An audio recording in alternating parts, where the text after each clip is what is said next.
बिस्मिल्लाहिर्रहमानिर्रहीम। अस्सलाम वालेकुम। मैं हूं कैसर अहमद राजा। उम्मीद है कि आपकी तबीयत बिल्कुल ठीक होगी। सबसे पहले बहुत बहुत मुबारकबाद हो कि रेनिंग जैन का आखिरी इवेंट जो कि आर्ट्स काउंसिल कराची में होना था वो भी कैंसिल हो गया है। ये पाकिस्तानी अवाम का एक ट्रमेंडस रिस्पॉन्स है कि जब से ये इन्फॉर्मेशन ब्रेक हुई, पब्लिक पेस पे लोगों ने बात करना शुरू की, शऊर मीडिया ने की, हमारे यासर साहब ने की, तो उसके बाद फिर एक अवेयरनेस की कैंपेन स्टार्ट हुई और लोगों को अंदाज़ा हुआ। और इससे पहले जो प्रोग्रेसिव स्टूडेंट कलेक्टिव है उनको भी मैं क्रेडिट देना चाहूँगा कि उन्होंने भी अपने तौर पे इन्वेस्टिगेशन की। तो हुआ ये कि ये बैंड एक बुनियादी तौर पे जैसे कुछ मेंबर्स हम जिन्स प्रस्त हैं और ये अमेरिकन फॉरेन पॉलिसी को दुनिया में प्रमोट करने के लिए उनका एक प्रोजेक्ट है जिसमें मैं आगे चल के बात करता हूँ कि वो बना पाकिस्तान में। फिर ये बैंड आया और यहाँ पे ये स्कूलों और कॉलेजेस, यूनिवर्सिटीज़ और arts councils and so fourth, इस तरह के जो इदारे हैं वहाँ पे जाके इन्होंने अपना ये परफॉर्मेंस देनी थी जो कि इन्होंने दी ना। यू कैन सही कि अगर 3 इवेंट कैंसिल हुए हैं, कुछ कामयाब भी हुए हैं, तो इसमें कामयाबी कहाँ पे है? well, कामयाबी इसमें है कि अगर एक इवेंट भी पब्लिक प्रेशर या स्टूडेंट प्रेशर की वजह से कैंसिल होता है तो ये असल कामयाबी है, इसलिए कि ऐसे इवेंट्स का, सारे के सारे इवेंट्स का मुकम्मल हो जाना कोई हैरत की बात नहीं है। इसलिए कि 2 मुल्कों की हुकूमतें जब खड़ी हों, इकट्ठे काम कर रही हों, तो ये कोई बड़ी बात नहीं है कि इवेंट हो जाए।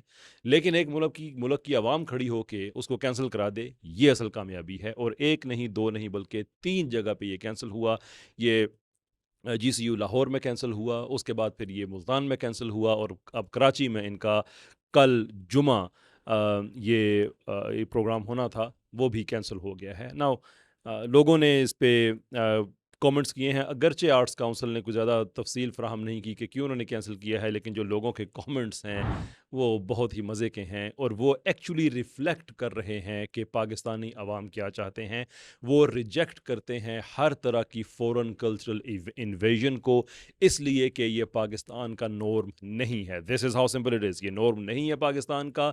हुकूमत से ये हमेशा हमारी रिक्वेस्ट होती है, ये एक दावत होती है कि आप पाकिस्तान को रिप्रेजेंट करने के लिए आप मुंतखब हुए हैं, ना कि किसी के आलाकार बनने के लिए कि आप किसी और की सोच पाकिस्तानियों पे मुसल्लत करते हैं। खैर चलते हैं इसके बैकग्राउंड की तरफ कि ये असल में वाक़या था क्या। ये 2023 सितंबर को अमेरिकन गवर्नमेंट ने एक नया इनिशिएटिव शुरू किया था, एंथनी ब्लिंकन ने, जिसका नाम है ग्लोबल म्यूज़िक डिप्लोमेसी इनिशिएटिव।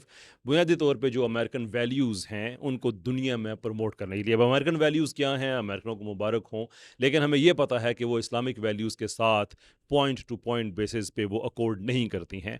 तो यहाँ पे जब वो आए हैं तो वो हमें ये तो नहीं बताएंगे कि वालिदैन का एहतराम किया करो, 18 साल की उम्र में उनको छोड़ के मत जाया करो, ओल्ड पीपल होम में उनको जो फैंटी लगती रहती है वहाँ पे ना भेजा करो एंड सो फोर्थ। ऑब्वियसली ये चीज़ें तो वो कहने के लिए नहीं आए। वो ये कहने के लिए आए हैं कि तुम इंडिविजुअल हो, तुम आज़ाद हो, मर्द का मर्द से ताल्लुक़ हो, औरत का औरत से ताल्लुक़ हो। ये हैं American values, secular values, liberal values, therefore all this is fine. तो आपको असल में ये काम करने चाहिए। लेकिन इट्स ऑब्वियस कि लोग इसके खिलाफ खड़े हुए। Now there are different layers. मैं ये नहीं कहूँगा कि सारे के सारे इसमें इस पे इसलिए खड़े हो गए थे कि सबके जो इंटरेस्ट्स हैं वो एंटी, अभी अब कह रही कि प्रो इस्लामिक हैं with every step of the way. कुछ ऐसे हैं कि जो शायद उस तरह से प्रो इस्लामिक ना भी हों लेकिन एंटी अमेरिकन बहरहाल ज़रूर हैं। वो मेरा टॉपिक इस वक्त नहीं है, मैं उसकी तफसील में नहीं जाऊँगा। आगे बढ़ते हैं। फिर जनवरी 2024 को मुख्तलिफ इनिशिएटिव्स उनके स्टार्ट होते हैं इसी नए इनिशिएटिव के अंदर। एक उनमें है अमेरिकन म्यूज़िक अब्रोड, जो मुख्तलिफ बैंड से रब्ता करता है और उनको दुनिया के मुख्तलिफ इलाकों में भेजता है। जो पाकिस्तान के हिस्से में जो क्या क्या कह सकते हैं, लानत आई थी। इसको बेसिकली ये रेनिंग जैन पूरी कॉम्पोजिशन के साथ नहीं आया। ये नटालिया ज़करमैन जो कि इस बैंड का हिस्सा नहीं है, सो फार एज़ आई अंडरस्टैंड, वो और इस बैंड के 2 लोग ये इकट्ठे हुए यहाँ पे, और वुमेन ओनली। अब नटालिया के अपने बिलीव्स क्या हैं वो शऊर वालों ने बड़े अच्छे तरीके से बता दिया है। हमारी यासर साहब ने काफ़ी एलेबोरेट किया है, तो मैं उसकी तफसील में जाकर दोबारा से आपका वक्त ज़ाया नहीं करूँगा। उन दोनों के वीडियोज़ आपको इस वीडियो के, अगर आप यूट्यूब पे देख रहे हैं तो आपको लिंक पे नीचे मिल जाएंगे, अगर आप फेसबुक पे दे रहे हैं तो आप यूट्यूब पे जाके देख सकते हैं उन दोनों की वीडियोज़ में जो एविडेंस जो प्रोड्यूस किया गया है। लेकिन अब ये कैंसिल तो हो गया है। अब बात यह है कि आइंदा आप क्या करेंगे, और क्या ये आइसोलेशन में हुआ है? आइसोलेशन में तो नहीं हुआ। कभी डांस फॉर एजुकेशन, कभी स्टूडेंट्स को बुलाना कि आप گانوں میں آپ حصہ لیں، اسکولوں میں جو نعت حمد یہ تھی ان کو آہستہ آہستہ ریپلیس کرنا کہ اب گانے یہاں پہ ہوں گے۔ اوکاڑا کا واقعہ آپ کو اچھی طرح سے پتہ ہوگا کہ وہاں کے لوگ تھے ووٹ کھڑے ہوئے کہ نہیں بھائی ہماری بہنیں بیٹیاں یہ کام نہیں کریں گی، اب گانے گاؤں ان سے آپ گنوا رہے ہیں، یہ کیا ہوا بھائی؟ پڑھنے کے لیے جاتی ہیں۔ تو یہ بنیادی طور پہ ایک اوورول ایک سسٹم ہے جو پاکستان کے کلچرل فیبرک کو تبدیل کرنا چاہتا ہے۔ مارک مائی ورڈز، آپ کچھ بھی کر لیں آپ اس میں کامیاب نہیں ہو سکتے، اس لیے کہ اگر آپ یہ سمجھتے ہیں کہ ہم لوگوں کو اتنا برا زندگی کا پیکج دیں کہ وہ کوزز کی طرف جانا چھوڑ دیں بلکہ ایوری ڈے سروائیول میں چلے جائیں، کیونکہ یہ بڑی گندی ڈارک سائیکالوجی ہے جو آپ لوگ یوز کر رہے ہیں، جو حکومت میں بیٹھے لوگ ہیں میں ان سے بات کر رہا ہوں کہ لوگوں کو آپ جو سروائیول موڈ ہے اس میں پش کر کے اس کے بعد آپ ان کے اوپر ایک اور نظریہ مسلط کر دیں، یہ ہائی رسک اسٹریٹجی ہے، کیونکہ ایک اس کا یہ نتیجہ ہے کہ ہاں اس میں کامیاب ہو جائیں گے، لوگ نظریے کے لیے نہیں اٹھیں گے، اور دوسرے یہ ہے کہ ان کو غربت کی چکی میں جو پیسا جا رہا ہے، جو آج بھی 2 روپے 38 پیسے پر یونٹ آپ نے بجلی مہنگی کی ہے، لاکھوں یونٹس اپنے سرکاری سیکولر اوپر جو ایلیٹ بیٹھی ہوئی ہے، جو ان کو وہ سارا فری میں مل رہا ہے، جو ہماری بیوروکریسی اینڈ سو فورتھ ہے۔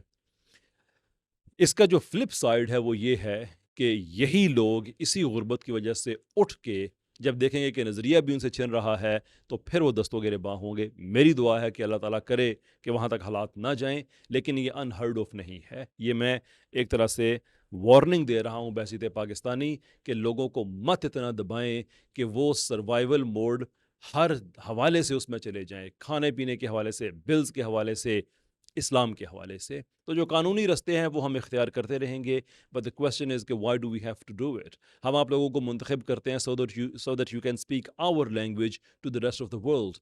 But what you are doing is you are speaking other world's language، اور other world بھی سارا نہیں ہے۔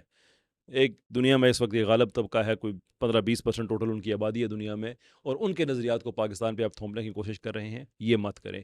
ہم تو ہمیشہ امن کا رستہ رکھیں گے، لیکن یہ بات یاد رکھیں پبلک اویئرنیس بڑھ رہی ہے، الیکشنز دوبارہ آئیں گے، ووٹ مانگنے آپ نے ہی آنا ہے، اس وقت یہ ساری باتیں ہم آپ کو یاد کرائیں گے، پھر آپ کو شرمندگی ہو رہی ہوگی۔ تو اپنے حلف میں جو آپ کہتے ہیں نا، اپنے حلف میں کہ ہم نظریہ پاکستان کے نفاذ کے لیے پورے اقدامات کریں گے جو جو قیام پاکستان کی اساس ہے، تو اس کے بعد یہ حرام کاری کرنی چھوڑ دیں۔ اٹ از یور اوبلیگیشن کہ آپ اپنی ڈیوٹیز کو فلفل کریں۔